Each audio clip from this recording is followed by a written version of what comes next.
Bandwidth and hosting for BagelTech Mac is provided by UK2.net. Web hosting for everyone.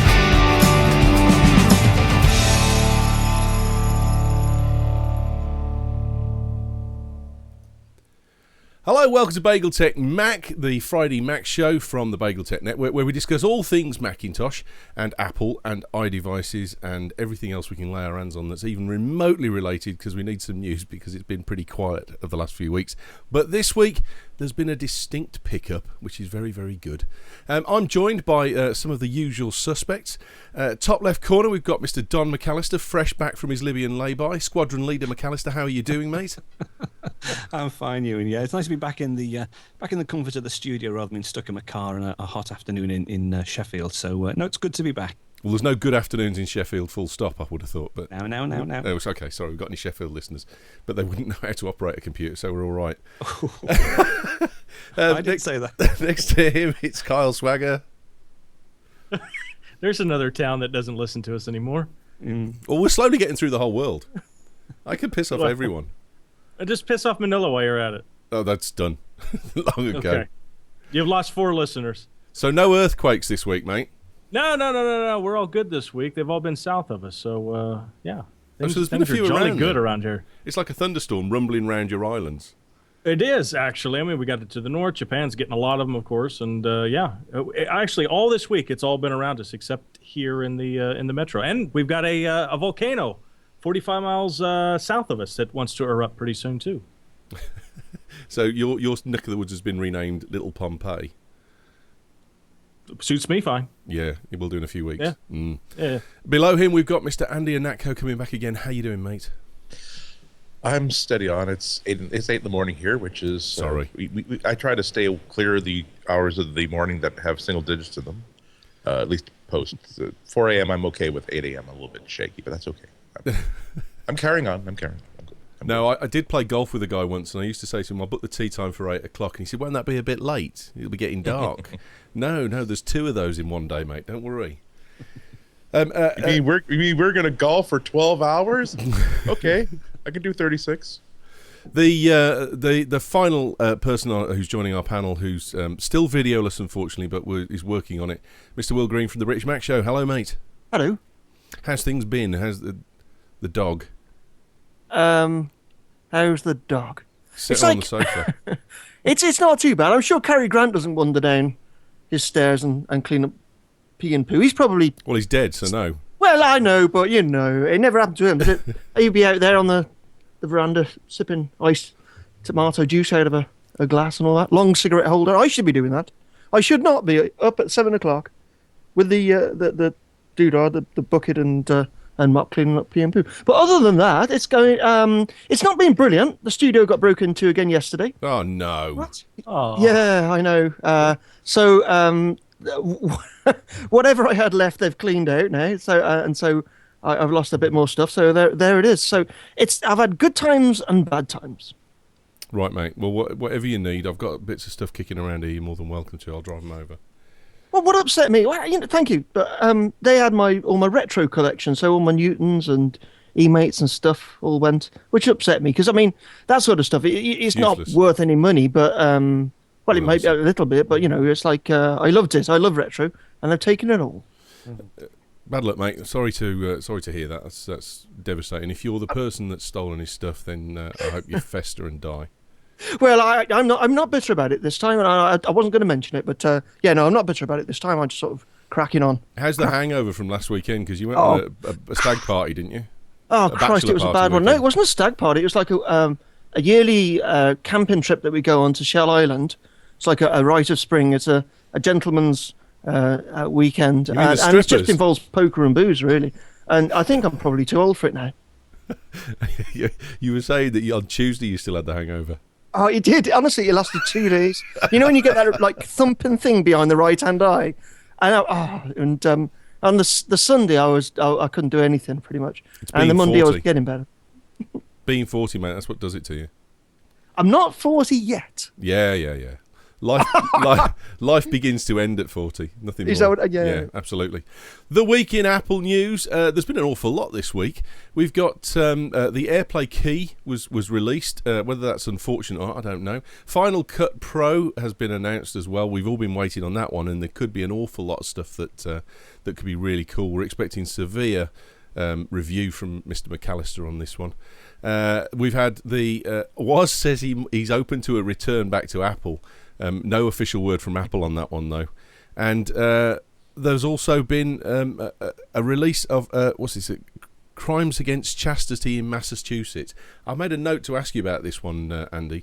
There was a story today about putting up pictures of underage children because they've taken pictures of themselves with their iPhones and that kind of stuff. And there was a bit of Massachusetts law that was listed that said that there was a crime against chastity, which I found very interesting. You do realize that we are still a Puritan fishing colony. I believe it's only recently that it became legal to sell running shoes to women. It's always fun when you realize that, oh wait, that's still illegal. Okay, but see, you realize what kind of a problem it creates for legislators, though, because let's say that there are things that that husband and wife, or even two men or two women, like to do in the privacy of their own bedroom, and it turns out that that thing that they enjoy doing so much turns out to be illegal based on like a 1783 law. Now nobody, when it wasn't even invented. Everybody agrees it's a silly law. Nobody's going to enforce this law. But you're going to ask that legislator to say, yes, I believe... I to stand in front of the legislature and say, I believe that it should be legal for... And now, do we have the explicit tag? Yeah, no, we won't say it. Don't worry. Okay. Again, imagine something that would be like if this were on the porn tape, you'd fast forward to that thing right there. Now, right. You can't expect a legislator to basically go on camera and say, I'm very much pro this activity. I think people should be doing more of this activity. And so I want to expand the powers of the legislature to allow people to do this activity.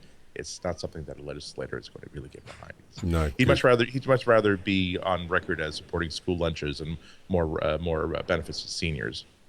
So should we start off with then Final Cut Pro? Because I mean that's a pretty big release. It's been rebuilt from the ground up, unquote. Nothing has remained, and everything has changed. There will be significantly more available to you to do, and there's something about a magnetic timeline as well, which sounded very interesting and a bit Doctor Who-ish as well, it has to be said. But so what's the first perceptions, if you like, then of the new Final Cut? Has anyone seen anything, read any reviews? No, I haven't read any reviews. I just wonder if everything I have now is still going to work with it, since it's built from the ground up again. Yeah, it won't run on a power PCs, I don't think, mate. No. Yeah. Every time they do these kind of things, it always makes you wonder what's the compatibility issue. We're going to have driver issues, all these things. Hopefully, Apple has not done that to us. No. Well, I did actually watch, although I wasn't there because it was in Las Vegas and it's a bit far for me to travel. But I actually did see there's 2 videos been posted on the web, which basically covers the whole presentation. And it's very interesting. As you say, they have built it from the ground up. They've rewritten it in Cocoa, and it's now a full 64-bit application. And they were at great pains to stress that it will actually really work well right across the range of Mac platforms now. So whether you want to run it on your MacBook or if you want to run it on the Mac Pro, you'll get tons of performance from it. But yeah, I mean, loads of new features, and some. What they've really done is sort of reimagined how video editing should be. I think they've taken, or they've experimented a lot with iMovie, and they've brought some of the bits of iMovie across, but they've sort of reworked other elements, and it's quite a significant upgrade. I was a bit concerned really because I didn't think they'd go too far, because it's a workhorse for many people. The video editing community were really concerned that they might completely change things, and all the work they put in and all the muscle memory that they'd trained over the years would go to waste because this new application. But it seemed to have a fairly mixed response from that particular community, and of course it's open to more people now because they're going to sell it on the Mac App Store, and they're going to price it at $299. So it's going to make it available to not just the top end video producers, but prosumers, and even if someone wants something over and above iMovie, it's not a stretch to go to $299 and get the full Final Cut Pro. My first. Go ahead, Will. Sorry, I was going to say, do you remember, Donna? It was about a month or 2 ago we were chatting about this, and I said, no, they'll never sell Final Cut or Logic on the App Store. And you said, yes, they will. And there we are. You see? Mm-hmm. I reckon you can be smug at this point. That's what you get for not reading the news, bro. What Mac? What App Store?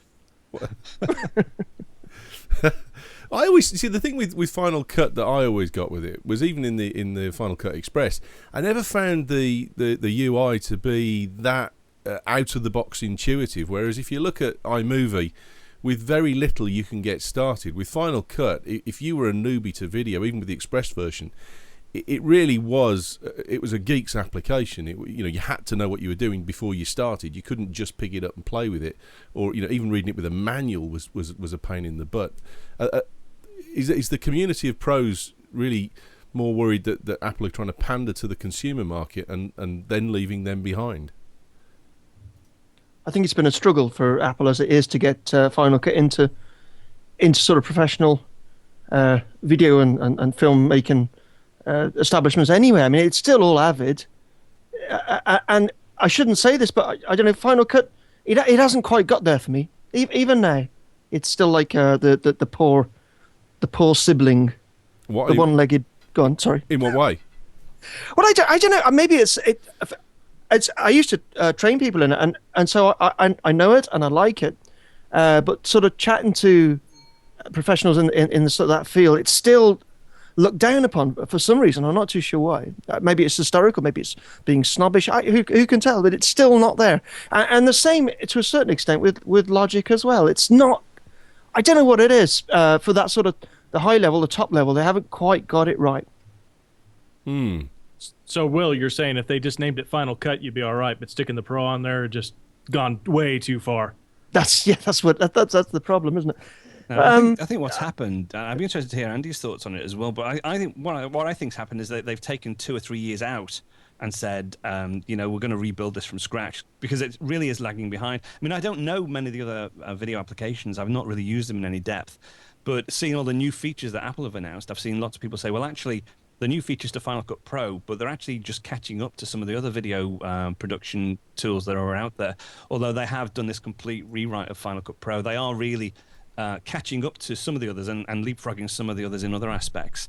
But the difficulty is it still wasn't a finished product, which is a bit weird because they were saying it's still only they're still working on it because this was a sneak peek that was it wasn't the official launch. It was very much a sneak peek, so they've still got some work to do on it. But it looked fairly polished from where I was watching, to be honest.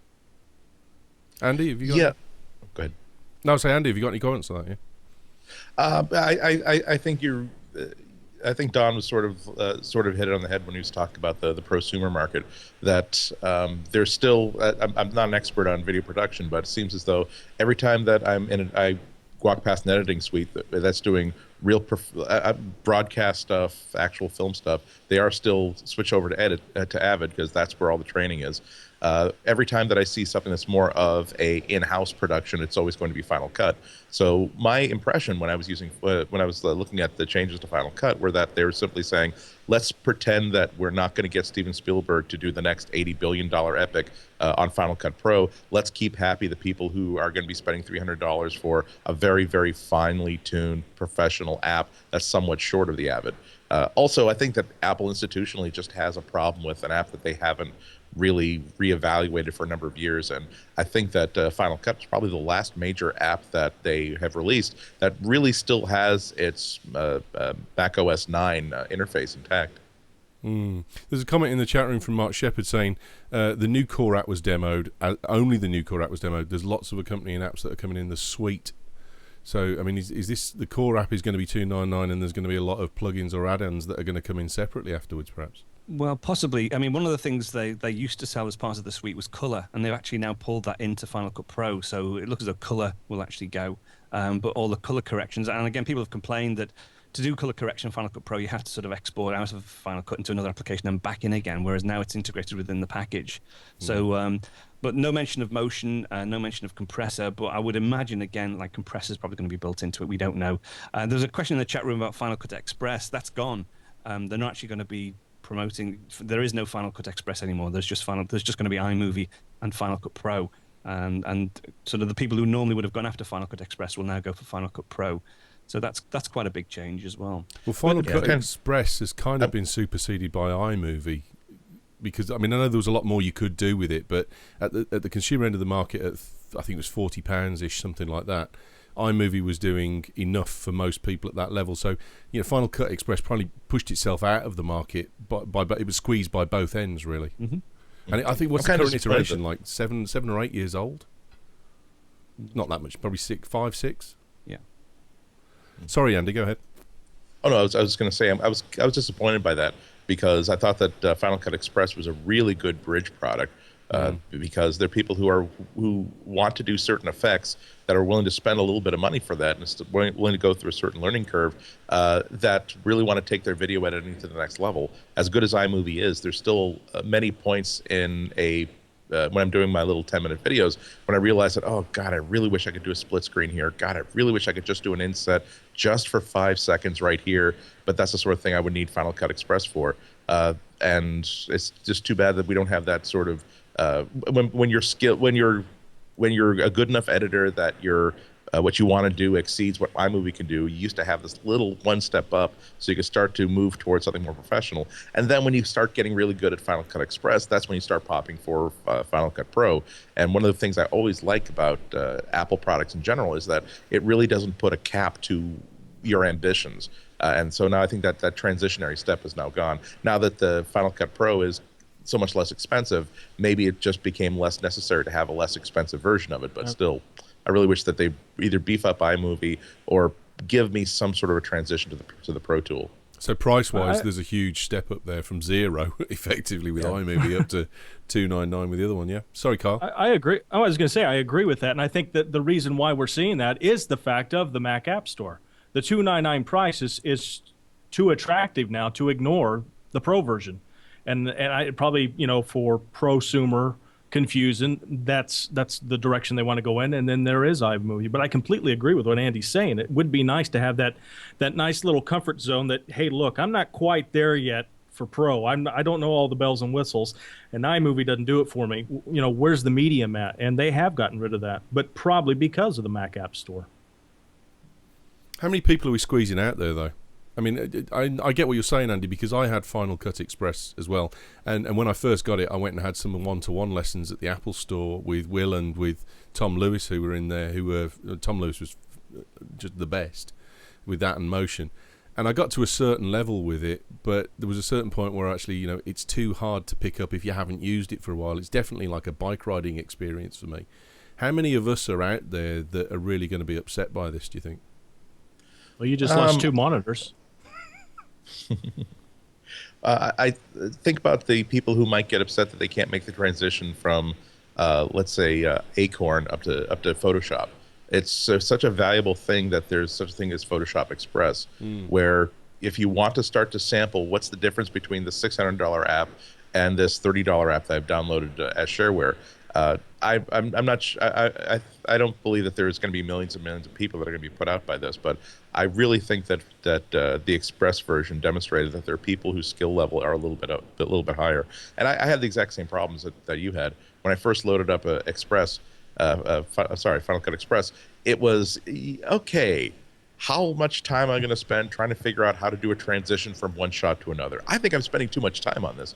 But as soon as I just start playing with the videos that are on Apple's own site, it really is just a 1 hour aha moment. Say, oh, I'm still trying to edit as though I were using iMovie. I have to understand the concept of there are multiple video tracks, and that the video screen is actually a palette or a canvas that I can dump anything I want to onto.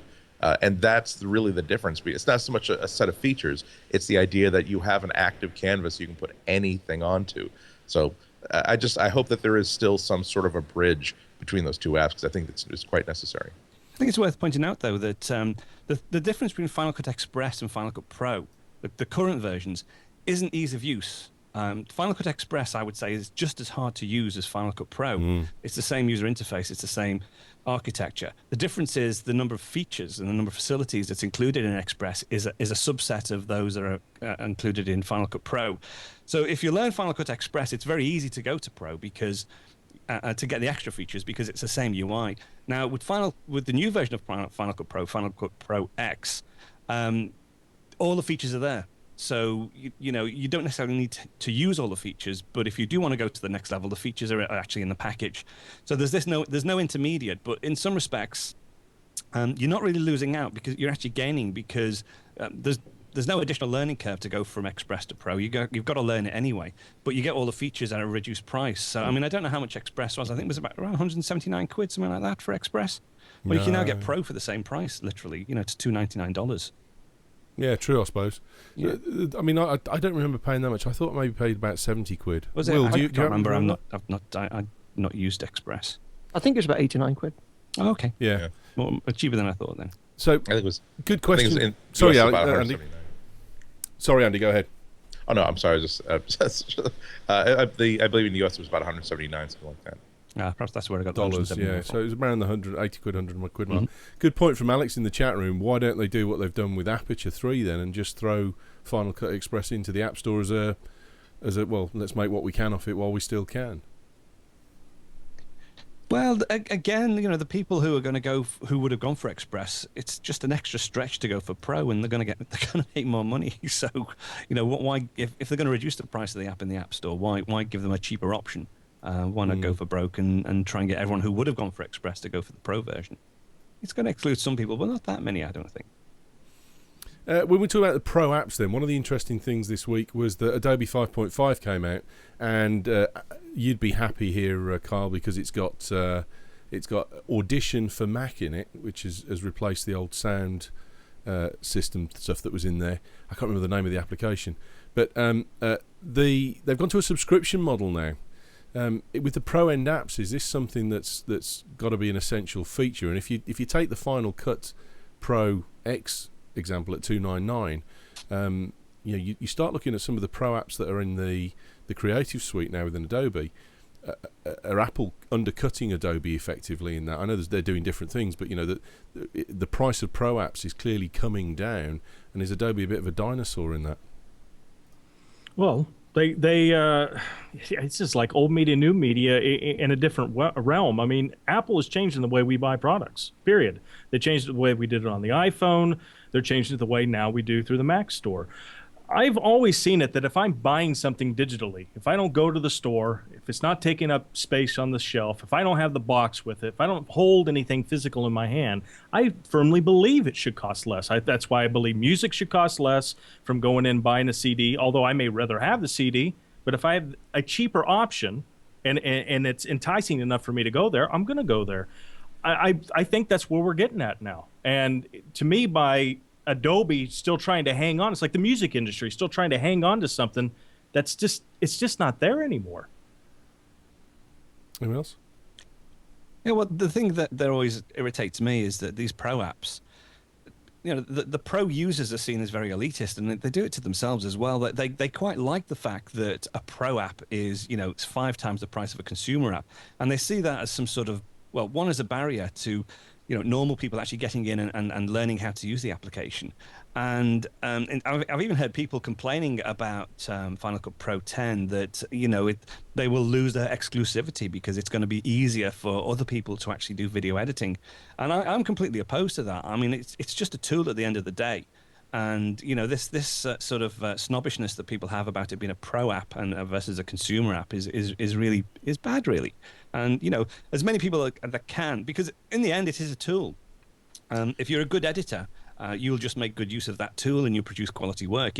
What they're trying to do is make the Pro tools more accessible to more people and make them easier to use. It's not going to say that all all the editing profession are now going to be out of a job because everyone's going to be able to be an editor. Well, patently they're not. It's just really. I think Apple's approach is fairer in that they're enabling more people to use the application, giving more people a chance, but still the skilled people will still have a fantastic tool that they can use and sort of create their wares with no real worries, to be honest. Is there going to be a difference then? Is it going to be like Final Cut Studio and Final Cut Pro, and so you can buy Final Cut Pro on its own? Or you can spend the extra and get Final Cut Studio to get, all the other, well, not colour, but the other stuff. I think they're going down the unbundling route so that each application will be a separate. And again, which is another good thing, because when I bought Studio, I mean, I've never used colour. I don't really use the sound application that's in there. I only really use Final Cut Pro, Motion, and Compressor. So if they're priced reasonably, I'd just go and buy those 3 applications. I mean, the interesting thing with the price as well on the Adobe stuff is that the top range for the CS Suite itself is something like $2,500, but they're talking at like $200 a month if you want to subscribe to it. I hate subscription modules. I hate that way of doing. I don't know why. I just hate that way of doing business when it comes to these kind of things. I mean, Adobe's been into the business long enough. They're basically rebuilding the same product they've been putting out for what? How many years now? Well, that's always been the big thing. I mean, if you look at the Photoshop leap from CS2 to CS4, it's negligible. CS5, there was a leap ahead with the content-aware delete and that kind of stuff and a lot of other features under the hood. I can't believe that 5.5 is worth any kind of upgrade for me from 5. Well, it's like Adobe Audition. I mean, it's a great piece of software, but I still feel under the hood it's still Cool Edit Pro. Yeah. So no takers there then. I'm not impressed yet. Jolly good. No, Adobe's they've got to stop feeling so proud of themselves and start realizing that we don't go to Best Buy anymore to buy their products. Do we want to talk about the white iPhone today? Oh, is it on again? Fed up with this white iPhone. The iPhone 5 is going to be out before the white iPhone 4, isn't it? Well, I think anyone who buys a white iPhone 4 is going to get it, and then the following day they're going to announce iPhone 5. I mean, is this a unicorn, or is it really actually going to come? According to the Wall Street Journal, it's the real deal. So, they've been wrong in the past. So I don't know if that's solid or not. This is with no official nod from Apple whatsoever. Now, I don't want you to put you on the spot here, Andy. But do you know anything? Just say yes or no, but don't tell us what it is. I don't know anything. Right. Okay. Good man. It's it's hysterically funny. You never. You never. It's sort of like seeing like the most impeccably dressed person with just one like flick of dandruff on their shoulder. That's the white iPhone for Apple, because they always do everything so well, and they never have these really embarrassing things. I'm testing out a phone, an Android phone right now, where every like minute and a half to 5 minutes there is a major error that makes me have to dismiss an error dialog box. And this isn't pre-release. This is shipping product. That's the sort of thing you expect from these developers. You would expect HTC or Samsung or other companies to come up with, well, I know that we said that we were going to have a camera, but it turns out we manufactured 500,000 of them with the lens pointing the wrong way, so we're going to have to delay that. It's white. They can't do white. They can't do a white phone. Oh. It's going to have a huge status symbol when it does come out. I mean, to have one, it'd be like the black credit card. If you've got a black credit card, it's like a massive. So okay, yeah, baby, I got a white iPhone 4. Look at it.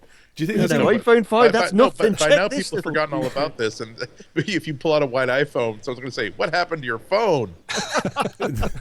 Well, they'll think you've got one of those cheap Chinese covers that you can get. You know, they go, oh God, put it away. You couldn't afford a real iPhone, so you bought them. Oh, that's fine. That's fine. It's a fine Android 1.6 phone. It almost looks like an iPhone. It's great. Comment in the chat room suggesting that the only way to get a white iPhone is with liquid paper.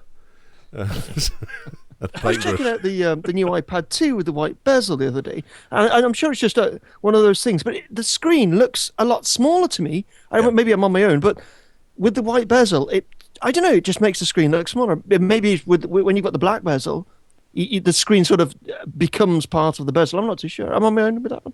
No, I think black is thinning. Go ahead, Andy.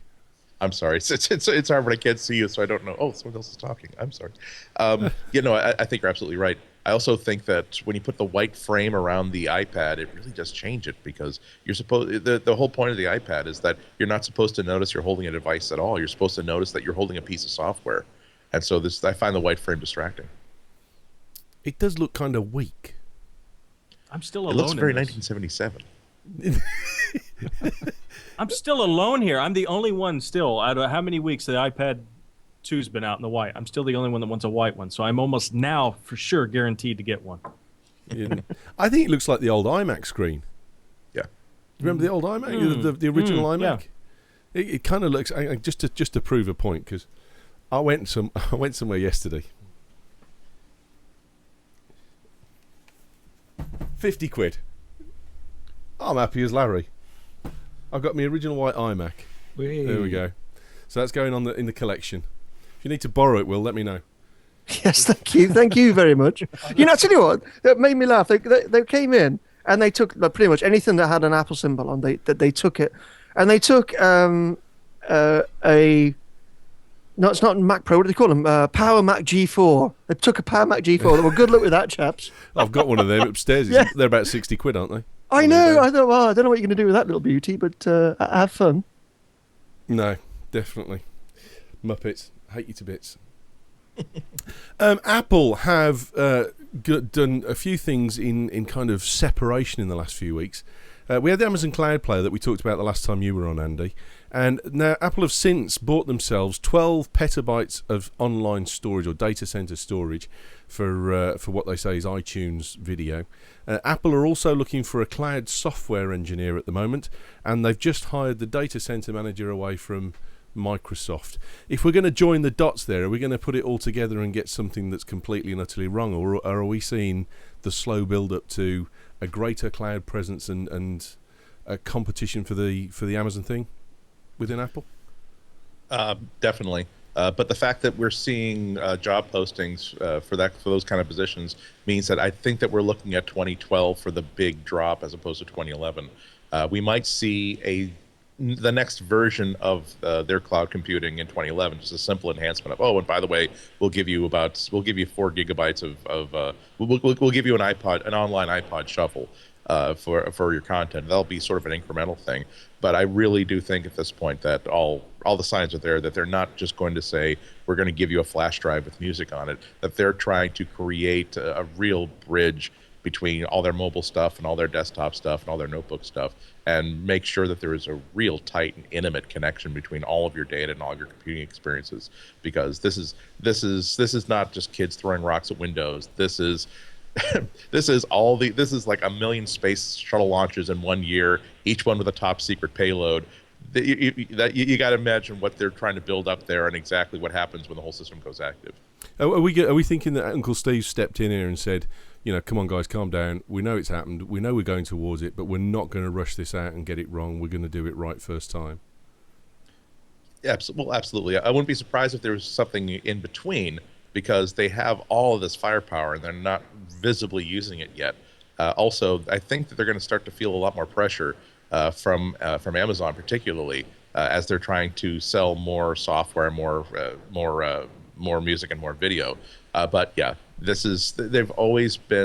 strength has always been not the obvious incremental feature, but the revolution. And you look at every single product they've had that has revolutionized the entire industry. You take a look at the Mac, you take a look at the iPod, you take a look at the iPhone, the iPad. None of these were just simple, we added a touchpad to the original iPod and added a phone chip. No, they created something absolutely brand new that required 2 or 3 years worth of infrastructure, not just to add that touchpad, but to add an entire application platform to it. I think that's what we're going to see. And like I said, I think it's not going to be until 2012 until they finally start to take the wraps off of what they're buying all this storage for and hiring all these people for. I think there'll be an in-between. I agree with Andy on that. I think the in-between is going to be iTunes. I think the in-between is going to be iTunes. It's going to be streaming content. This whole thing that I keep hearing about over and over and over again, I believe is going to happen before Christmas this year, whenever they have their iTunes, new launch of iPods and these kind of things. September, yeah. Yeah, there's also a rumour that September event's been taken over by iPhone 5, which I don't see. Next year, iPhone 5, so I've been told. Yeah. I always think of monkey when I hear the phrase on the cloud.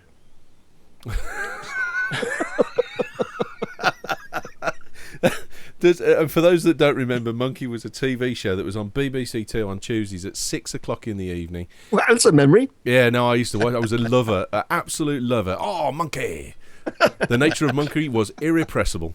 And irrepressible on a Japanese TV show, never translated properly. For obvious reasons, but Pigsy, all of those, they were classic characters. If you Google Monkey, and you're gonna have to get BBC in there as well, perhaps, or TV show or something. But he had a big staff that used to change into something else, and there was a pig in it who was a bloke who wasn't, and then there was another one that I couldn't work out what monster he was, but he flew around on a cloud. There we go. That's why Monkey reminds you of cloud. Trippy Taka, that was the monk, wasn't it? Is that I right? can't remember. The pig thing was horrible. Remember? Tripitaka. Yeah, the pig was bad. Pigsy. Pigsy. Oh, Pigsy. Evil he was. He's probably a very nice chap, actually, offset, you know. I'm sure, exactly. Well, he's got to be nearly 70 now as well, because we were talking about, I was watching it when I was 12, so.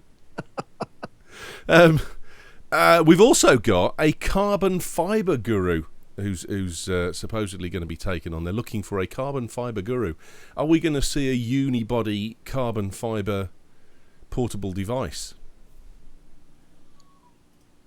I'm sure eventually we will. Yeah, in fact, I think they've already got the carbon fibre chap in, isn't he? He's been doing. I think they've actually already put a patent out for one of the frames of one of the bits of kit that they've done in carbon fibre. You know what? I think, and I'm going to just backtrack slightly in that I think these hires that people talk about, I think this. I don't think they're done to put people off the scent, but I don't think they have that much strategic importance to Apple. So, you know, going back to the cloud thing, I think I'd have to disagree with Andy slightly here, and I think it will happen this year. And those new appointments are just sort of continuation. In fact, I think that, if I'm correct in thinking, I think the original data center manager, or one of the high up people in the data center, actually, unfortunately, passed away at the end of last year. So that might just be a replacement for him. But Right. I can't really see them leaving it for another 12 months before they move ahead with their cloud strategy. I mean, the data center has been in place for since the end of the year, and they've ordered all this storage. So I hope we'll see something a bit sooner rather than later. But the carbon fiber thing, I don't know. They're saying the carbon fiber is going to help them to do Wi-Fi syncing. Well, we can sync our devices with other applications using Wi-Fi now. We don't necessarily need to have a carbon fiber body to do that. I mean, they work on Wi-Fi, so a bit of a red herring, I think. Although I'm sure we will see carbon fiber devices in the not too distant future, just to get the weight down and the size down, if anything else. Well, if Apple have got a job for people just to throw media off the scent, I'm available. Absolutely. Well, first of all, it's not that I don't think that they're going to do anything with cloud services in 2011. I think that there's going to be a big revolutionary thing that nobody saw coming, and that's coming in 2012. Right. As I said, I'd be thinking more in 2011. I'd be thinking more in terms of iPod Shuffle on the cloud than. But then the reason why, you know what? I know I just bought a new MacBook a year and a half ago, but I'm buying a brand new one if it's what I need to do in order to support this new feature. I think that's the sort of thing that could be coming in 2012. But the carbon fiber expert, that's when you talk about people who are really good at materials.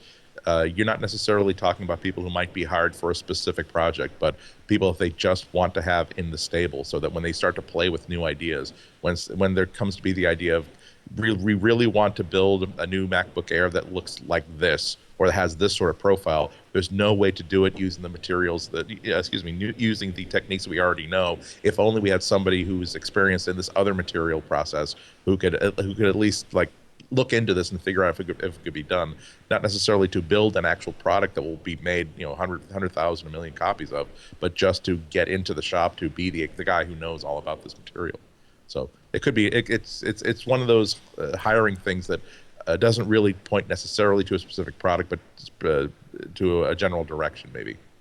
Alchemist is the next one that's going to be out there. Apple looking for Alchemist. Is there any limit to what we will start to scrutinize? It started off that we would look at actual product lines. Then we started really saying anything that they patent, we have to start to take this apart. Now any ad they post to Craigslist, they say Apple cafeteria ladies are looking for people who know how to process beets. Okay, now there's a lot of carotene in beets, which means that I bet there are a lot of people who need good eyesight at Apple, which means that they can't have bright lights in the office, which means that they're probably, for heaven's sakes, maybe they just, again, like you said earlier, maybe just the guy that they used to have on staff who did that left to raise a family. Now they need a new guy. Dude, I gotta say, you want to be me sitting here on a Thursday thinking, what the hell are we going to talk for an hour about tomorrow?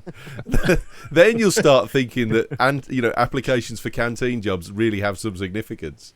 Well, is it not okay to simply say, I'm going to throw out a question to the panel, who really likes pie? A nice cherry pie with ice cream on the top. Let's go around the panel. Who likes pie? That'll do. Well, it was National Pie Week here, or National Pie Day something last week. Why are we burying that? For it. Yeah, exactly. I'm cooking a pie as we speak. Has the National Cake Council bought you out? Is that how they got your silence? The cake versus pie thing. It's been going on for millennia. It's funny. Andy brings up something. He said this big thing in 2012. He might be right. And the only thing that's coming to mind now, we're talking about cloud, we're talking about storage, is Apple going to pull a fast one on all of us and do something that Google's already doing with Chrome OS? You think there's going to be a web-based OS? It's a possibility, because we've got so many devices. You got the iPad, you've got the iPhone, you've got an integration now with the Mac store, and who knows what else they're going to bring over to that platform. Could we be talking about this whole? Maybe Air is where the Air sync comes from. I don't know. My own mind, when Andy said that, my mind is going a million miles a second, and the only thing that came into my head then was Apple does Chrome OS. You can't blame them for the runaway success that Chrome OS has been. I don't see point. That. I think they have some of the best web apps out there. The Mobile Me mail app is just incredible, but I don't see them creating an OS where that makes it less important for people to buy Mac hardware and iOS hardware. Talking to Mobile Me, does anyone know whether it's changing its price structure or anything? Because mine's expired and I'm putting off renewing it in case there's a price change. I'm sure if there is, they'll give you a refund or something. They're pretty good like that, Apple, aren't they? I had a renewal note through for my family membership in a couple of months, and it's 89 quid. So I don't know if that sounds about round about the same. I renewed mine. Is it 59 or 69? I can't remember. I only renewed it yesterday or something. Was it yesterday? I can't remember, because it does auto renew, doesn't it? You just type in your credit card and it renews on the date that it's. And there was. I don't know. There's the rumors about it's going to be free and fa la la. It might. I mean, they might. I tell you what. I noticed I set up a new iPhone 4 yesterday, and as I was doing it, it came up and said, "Find my iPhone. Why didn't you do this? It's free." Mm-hmm. Which I'd never seen before. Is that because I always thought you had to? The only way you could get that was through Mobile Me, which costs. So is that something that I've not seen before? Or I could admit I thought that as well. No, they did bring that out. Can't remember when it was now. It was a couple of months ago now though. But they did allow you to. It's not necessary to. I think you need to have an Apple ID. But everyone's got one of those anyway. But you don't need a Mobile Me account now to use the Find My iPhone feature. Oh, I didn't know. Oh, okay, I didn't know that. What's maybe, interesting though is my Mobile Me or Mac.com address. I can't pick my email up anymore on it. And the only thing I ever used it for was synchronizing calendar, synchronizing contacts, and that's disappeared as well now. So I can't get my email, I can't synchronize both of those. And I thought that was supposed to continue, which would mean that it would be a waste of time me renewing because I get nothing else from it. I didn't care about the storage or anything like that. But £79 for that's a lot of money. £69, whatever it is. I've been told that you can get it cheaper if you get it through Amazon, can't you? If you get it, if you buy it through Amazon, you save £10 or £20, don't you? Oh, right, okay. Might have to renew. Let me see. Going back to you saying about the tethering stuff and the Wi-Fi stuff, I mean, I've got a problem at the moment. My iPad is not taking a charge at all. I am 30-odd% away from it just becoming a frisbee. Well, at least you got a couple of days then, so that's okay. So I've got to.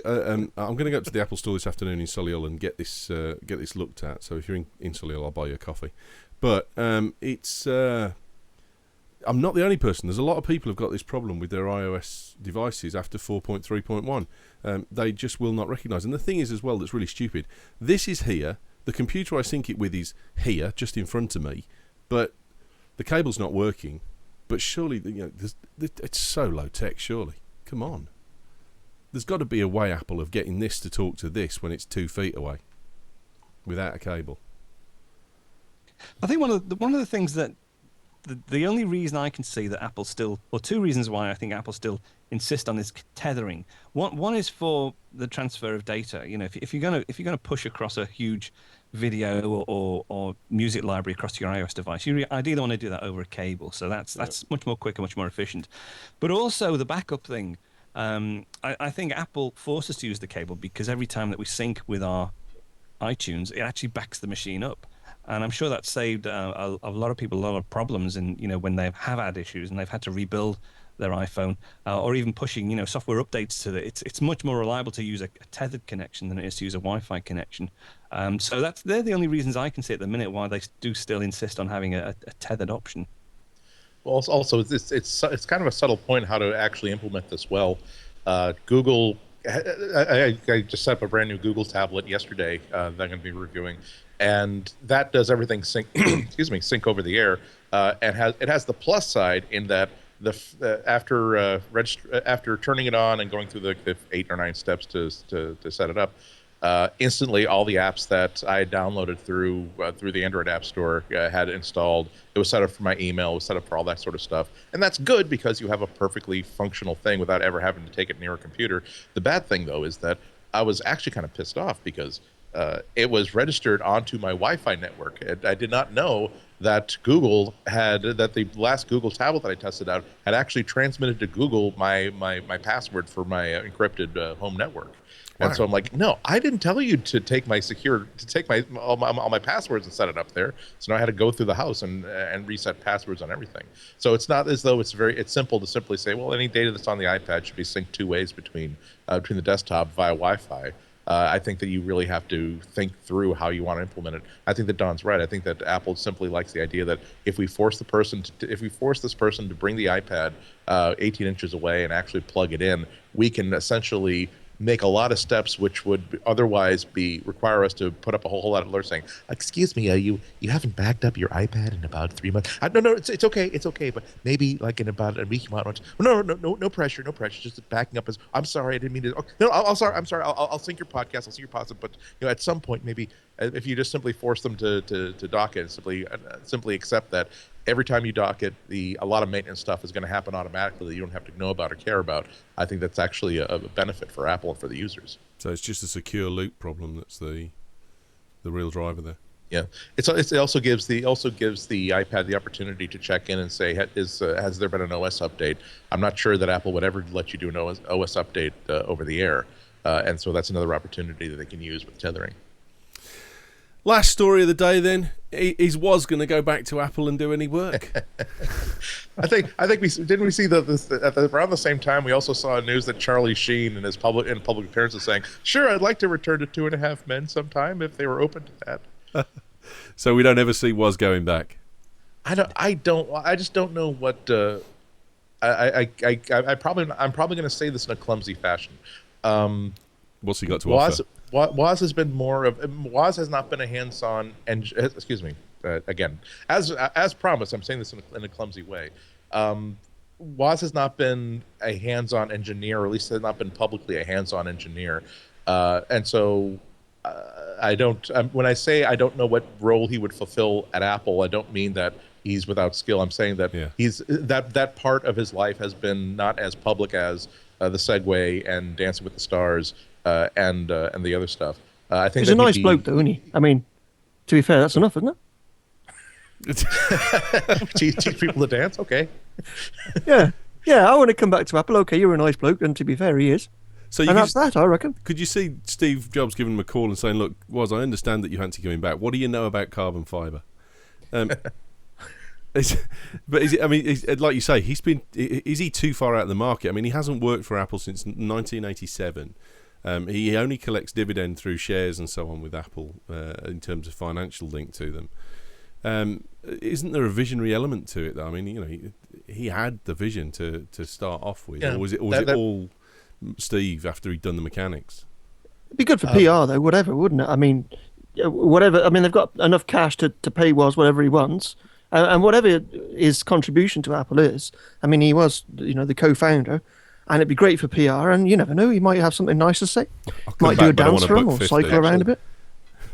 I'm sorry, actually, I'd like to correct myself. He has been very, very active in technology and education, and so he would be a very, very big asset in terms of making sure that public education, kindergarten through 12th grade here, kindergarten through high school here in the U.S., would understand exactly how to integrate the technology and how Apple can do a better job of assisting teachers in teaching and creating lesson plans through iPads and through MacBooks and through other technology. He has actually been quite active with that. I also know that Mrs. Woz was also very active, very active at Apple in the education division.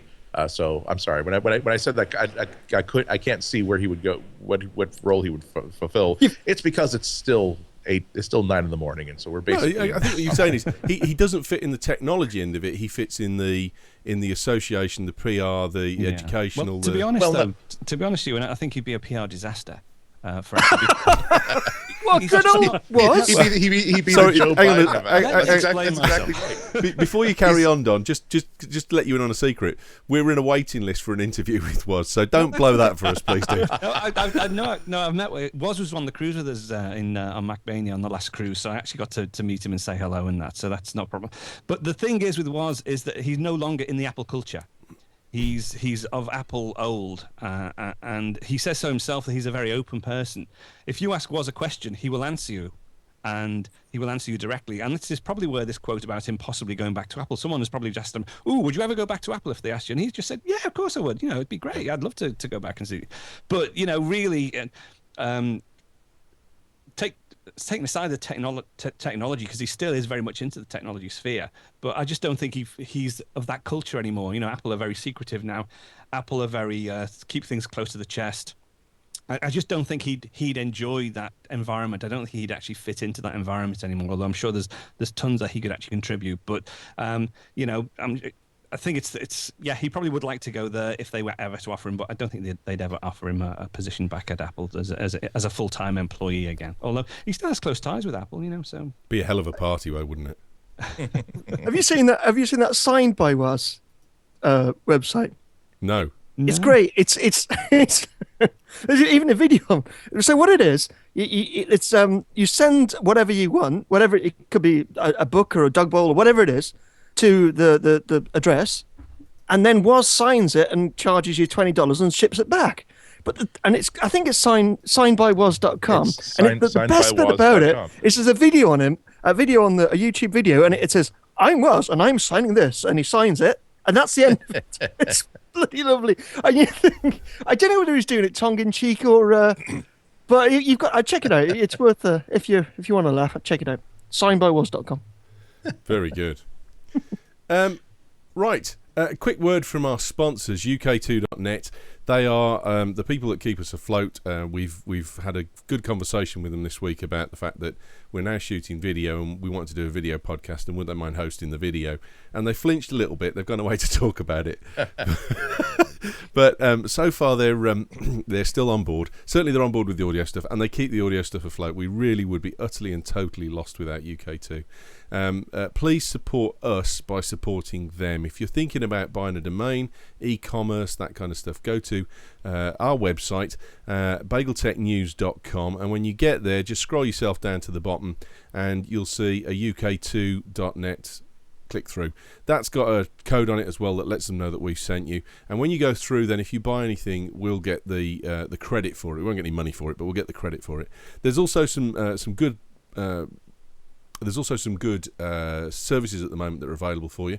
If you use their co-location services, go through our link and go to the co-locations website. It's easy to the URL. It's easy enough to find when you get through, and you'll get a free iPad and a month's free membership because you came through us.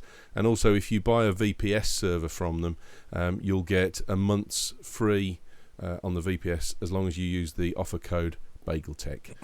You can see there as well that Don McAllister has put a nice offer up for us as well. All of our listeners can get Don's screencasts online for 50% off for the first year. So again, go through the link, buy it off Don, and when you get to the end, put in the offer code BagelTech and you'll get your first year 50% off. Thank you ever so much, Don. It's very kind of you. No problem. Where can we get a hold? Oh no, Cool Thingies. Forgot Cool Thingies. Don, do you have a cool thingy for us? Yes, I tell you what, I'll give you an iPad cool thingy. For the longest time now, I've been using Reader as my RSS reader application on the iPad. There's a great new one out called Mr. Reader, Mr. Reader this time. It's based on Google Reader. It actually synchronizes with your Google Reader account, but it's really nice, very fast. It's very configurable. The thing with Reader, the original Reader application was that it's there's not much configuration you can actually do with it, but Mr. Reader is really nice, very configurable. You can move all the controls around. You can have your controls for moving through obstacles on the left-hand side, the right-hand side, down at the bottom. Really nice application to keep up to date with your RSS feeds. That's Mr. Reader. Mr. Reader. Great. Price? No idea. Is it free or is it money? I think it's money, but it's not expensive. I'll look it up. We'll find that out in a minute. Don't worry. Kyle, have you got one for us? Yeah, I do.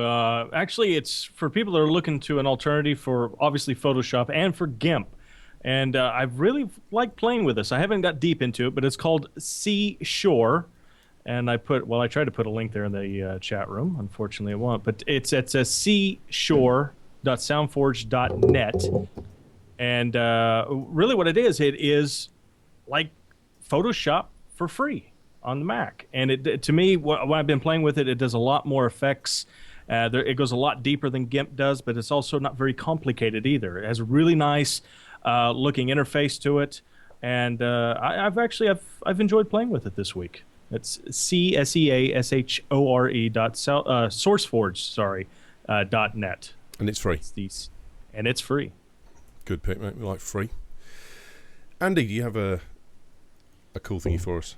Yes, I'm sorry I had to run upstairs to get it because I forgot we had things here. I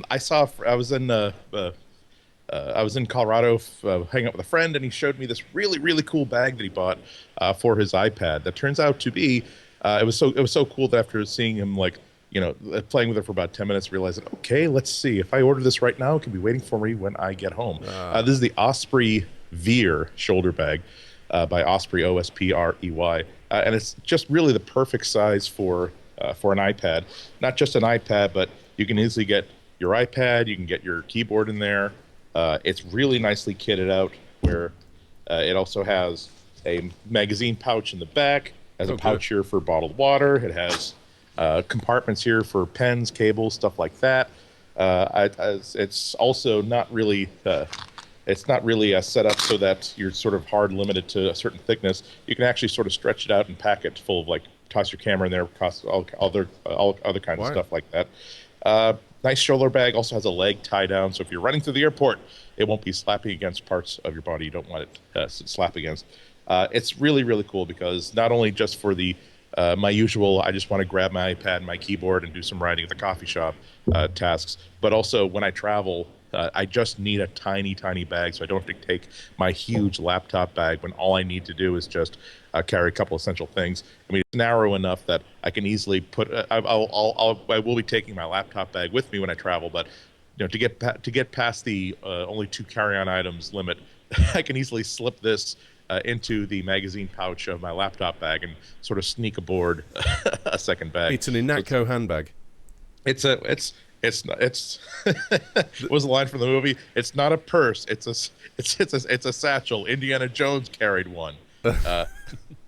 It's very, very manly. You can get it in the sissy colors if you want, but this is a very manly color. This color style is called panda, and there's no fiercer animal than the panda, is there? Apparently, you can use the word valise.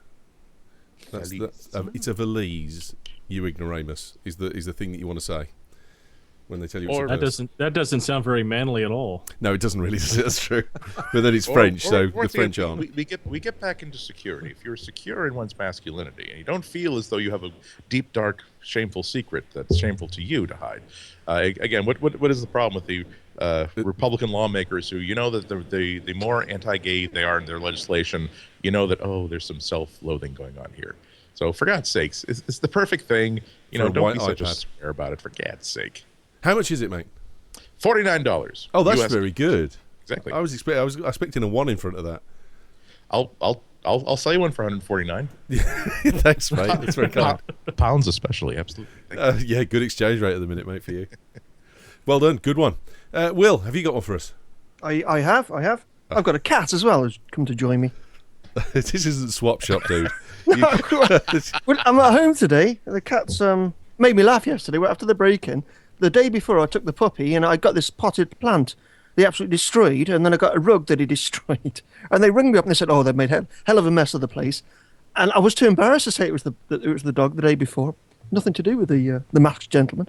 Anyway, what what I got, it's sort of Mac and it's sort of not. If you've got an old G4 Power Mac, or you've got a Mac Mini G4, and you're finding it a little bit boring, or it's spare. If you download a new operating system called Morph, MORPHOS, Morph OS, you can run it on your legacy Mac, and it's very fast, and it boots in seconds. It's strange because when you put it in there on the desktop, it has a separate partition called the RAM disk or RAM drive, I think it calls it. So I'm not too sure what it's up to make it so fast. But there's it comes with 3D rendering software on there. It's limited, like the web browser's a bit pants, and there's no particularly good word processor or business suite. But as far as the graphics are concerned, it's amazing. There's like a Photoshop replacement on there that's free, works really well. The operating system it does cost. You can use it for 30 minutes, and then it starts to slow down and tells you to reboot your computer. And I think it costs €99, and it's based on the old Amiga operating system. So it means that you can run any of the old Amiga software, and some good stuff on there as well. So that's my pick, Morph OS. So you pay $99 for this OS? It's euros. Euros, right? Yeah. And can you run Mac apps as well, or? No, it's a totally different operating system. Yeah. It's so if you're running, say, Tiger, it just loads natively on Macs. Yeah, that's right. Because I don't know why, but they've got it to work with the G4 processor. Only the G4 at the moment. It doesn't work on the PowerBook, but it does, as I say, work on the Mac Mini or the Power Mac G4. And it's really fast, and it's very beautiful. Actually, it's got a butterfly as the logo, and the interface is called. Oh, old brain. God, I'll tell you what. I am getting close to 40. The old brain, it slows down, doesn't it? It looks good. It's ambient. Can you see it? Ambient. That's it. Thank you, Don. Yes, ambient. And it's a really nice graphical user interface. It's good. Even if you just be geeky and you want to, because I mean, who doesn't love, if you're a geek, messing around with different operating systems, and you're a bit bored of messing around with the various variants of Linux, then give it a go. It's good. My recommendation. That's a good pick, mate. I like that one. Good, very good. Made to fly, it says on the front, so it's built for speed. It is fast. It's very fast. It boots in seconds. It does. It's great. Very good. My pick of the for my cool thingy is Fluid, which is a great little application that's free of charge that you can get for your Mac. And basically you can take anything that you've got that operates on a website only, like Gmail or Facebook or something like that, and make an application icon for it to sit into your dock. I was passed this by a guy named Fred Zelders, who's one of the listeners in Europe, and he sent it through to me because he's created the live page on his dock so that he's got the live feed, and he just clicks on it and it opens up as his instant application. So I sent him through the live PNG file so he can make it, and also he's made it as a little dock icon now, so it pops up. Fluid, it's at fluidapp.com, and it's free. Very, very quick, very, very easy to use. Very fluid. Very fluid, allegedly. Where can we get a hold of you, Mr. McAllister? Yeah, you can find me over at screencastonline.com, where I do my weekly podcast. The blog is themacscreencastguy.com, and also you can find me on Twitter as Don McAllister. Excellent, mate. Thank you very much. I need to pick your brains another time for doing screencast stuff. Not to do it myself, but I want to do a review of some of the screencast software that's out there. So yeah, sure, yeah. Just help me get started. fire away. Cheers, mate. Cream of the screen. The cream of the screen. Kyle, where can we get a hold of you? Twitter's the easiest place. Twitter.com/Kyle Swagger. Swagger with 1G. Brilliant. Andy, where can we get a hold of you, mate? If you can spell my last name, Ihnatko.com. If you can't spell my last name, CWOB.com, the celestial waste of bandwidth. And you'll be back again on the third Friday of next month? Third Friday of the next month. I'll give you guys 4 weeks to reconsider. No, you can come back any week you like, mate. If you're kicking around at 8 a.m. because you've wet the bed or something, come on. No problem at all, mate. If I wet the bed, there's chances I'm going to need medical attention, so by all means, I'll have the camera on. Yeah, that'd be great. What do I change your lower third to? Have a think on that one for next time. Oh, so many good lines coming to mind right now. We're already. I'm working on one for Dom, but the problem is that McAllister takes up such a big amount. I was going to put Squadron Leader up there, but I haven't got the room. Oh, good. After last week's episode. And finally, Will, where can we grab you, mate? 2 at the moment. BritishMac.com, which is my normal one. But I'd also like to push PipesmokerOfTheYear.com. You're up for a gong. Go on, tell us more, mate. Well, yeah. This is a very competitive year, so that's no small achievement. What is it's good, isn't it? PipesmokerOfTheYear.com. The last Pipe Smoker of the Year was Stephen Fry, and they did it. It used to be the Pipe Smoking Council, but smoking has become very unfashionable. And as a pipe smoker myself, I thought, wouldn't it be nice? They stopped Pipe Smoker of the Year because the Smoking Council disbanded or something. They went up in a puff of smoke, and but so I thought, right, okay, I'll grab this domain and do something with it. So I'm going to be launching for 2011 PipesmokerOfTheYear.com. The website is not up yet. I don't think it's getting there though. So if you're a pipe smoker, do you smoke a pipe? Anybody? Nope. No, funny enough. There was a deathly silence there, wasn't there? Experimented in college, but we all did. So there it is, PipesmokerOfTheYear.com. We'll So do to that then. will people be allowed to nominate people for the award? Yeah, that's it. It's going to be like it's totally non-commercial or whatever. It'll just be like a voting thing. I think that's a good way to do it. That people will say nominate them, then we'll pick the best 6, and then people can vote on it. You do It's not an realise. sorry. You do realise that you made yourself ineligible now. You can't win. Well, I can because I can pick myself, can't I? Oh, okay. I was working on the honourable thing, but no. No, okay. no, bollocks to that. No, we'll go for the no. Is that another bit of editing I've got to do? Oh no, that's not a swear word. That's not a swear word. You can't count that as one. Well, let's put it this way. Look, my parents would have slapped me for it, mate. So, My grandma used to say it.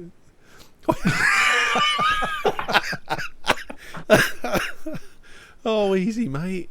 Andy's sitting here watching his career slip away. Oh, believe me, that ship sailed. Don't worry. I might not be back in 4 weeks.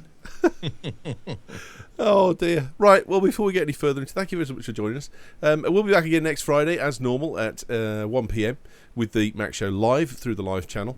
And you can get us on iTunes as well. If you've got a chance to leave us a review, please do go ahead and leave us a review, because we could do with a few of them just to boost the ratings a little bit. And thanks ever so much for being here. We'll be back again next week. Like I say, have a good weekend. Thanks for listening. Enjoy your pipe. Bandwidth and hosting for BagelTech Mac is provided by UK2.net. Web hosting for everyone.